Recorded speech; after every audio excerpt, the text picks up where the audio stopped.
Be ready for transcription.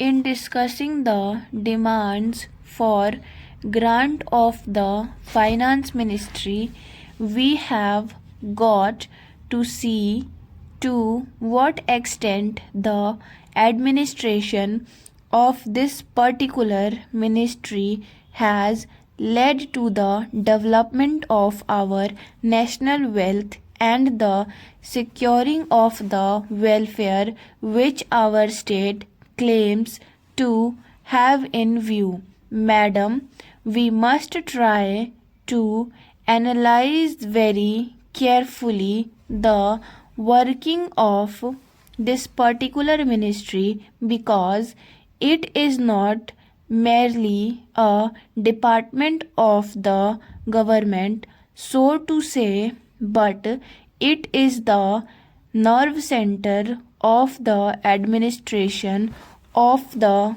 country.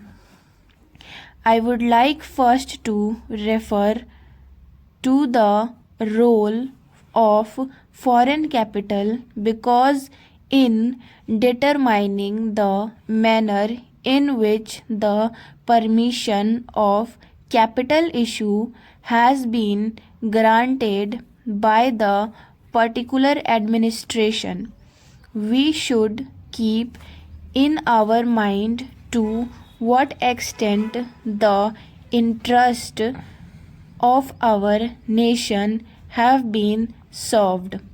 I fully endorse the statement which the previous speaker has made so far as repatriation of the investments made by foreigners and of profit are concerned. We have dealt with this topic quite a number of times and I do not want to reiterate anything apart from only supporting what the honorable member who just now spoke said. I would now like to deal with the investment of foreigners in India.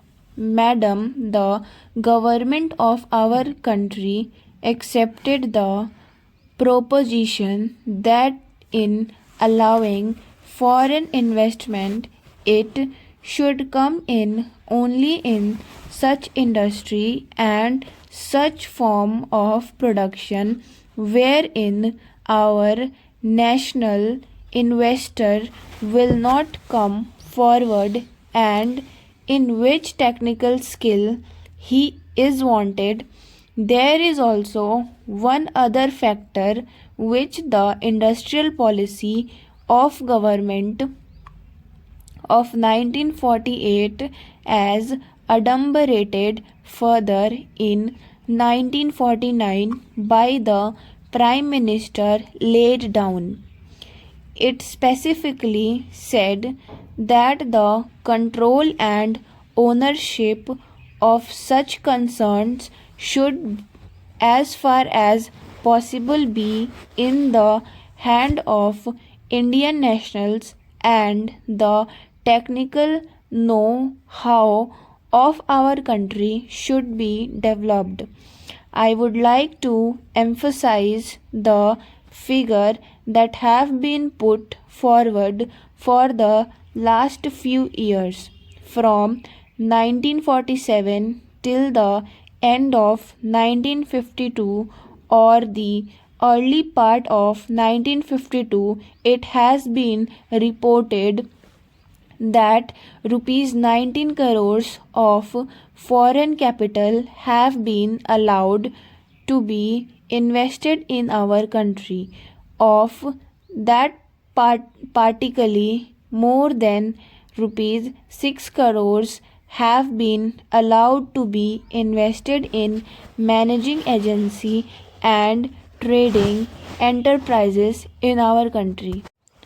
So far as the government policy is concerned, we find that a sum of rupees 4 crores has been allowed to be invested this year. We do not know how it is to be used up. We have been told that during the period 1948 to 1953, nearly rupees 35 lakhs have been allowed to be invested in textile machinery and generally in the textile industry. We have seen to what extent cotton and jute have been dominated by the national capital and to what extent they play the role as against the demand for them.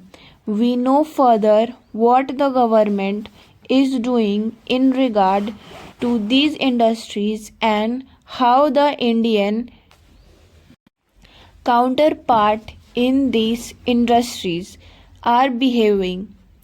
Then why this further penetration of foreign capital? Even in regard to the expansion scheme, we find that paints, shops, electric fans, and machine tools are some of the industries where the government is allowed foreign interest to establish or expand their factories. It will adversely compete with the production of the country when the indigenous producers do not find any market in this share. Therefore, we have got to see to what extent the capital issue has been regulated by this government and particularly by the finance department so that the national well-being of the country could be guaranteed. Then we have got to look into the fact as to how far the new industries are allowed to function so far as the oil refineries are concerned. Some of them have been established and some more are going to be established very soon. In the control of the administration, the Indians have no share. There are only preference shareholders and they have no voice in the management. So far as the administrative aspect in this industry is concerned, the most important part of it is the technical know-how.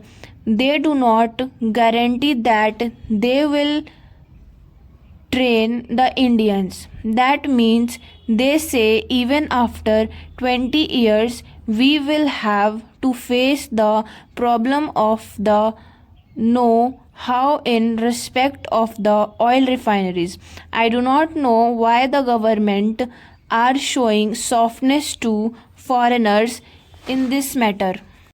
Then we have another investment in collaboration with the Indian chemical industries for the manufacture of civil explosives. Here, as far as I have gathered, only 20% in going to be Indian capital. The majority of the shares will remain with the Indian chemical industries.